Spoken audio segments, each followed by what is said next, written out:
Hi, this is Dr. Darren O'Brien with your CDocs tip of the day. In this tip, I want to talk about what to do when you have an edentulous space, but you only have the Primescan DI. You don't have the chairside software to be able to design a crown and export it. So how can we get a crown into our scan? Well, a simple solution to that is taking a denture tooth or an old crown or anything that resembles the tooth you want to work on and put that into the arch. In this case, I use sticky wax, and I just had the patient bite down on it to get it to the right height.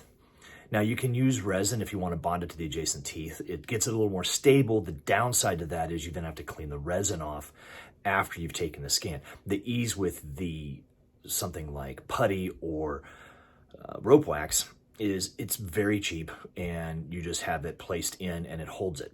On a distal extension, it's a little harder to do, so you might need something else in that situation. But then we go ahead and scan this arch just like we normally would with our Primescan, no differences. This gives us, as you can see in this scan, the tooth is in place now, held in by the rope wax. We then are going to export this. But since we don't have the ability to export an SSI license, we're going to export instead an STL file.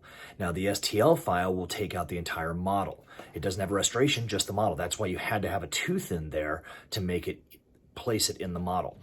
Now, when you do this, you have to make sure you have the STL license in your SciCat software. That is found under General Settings, SciCat Suite, Licenses. Make sure you have the STL import.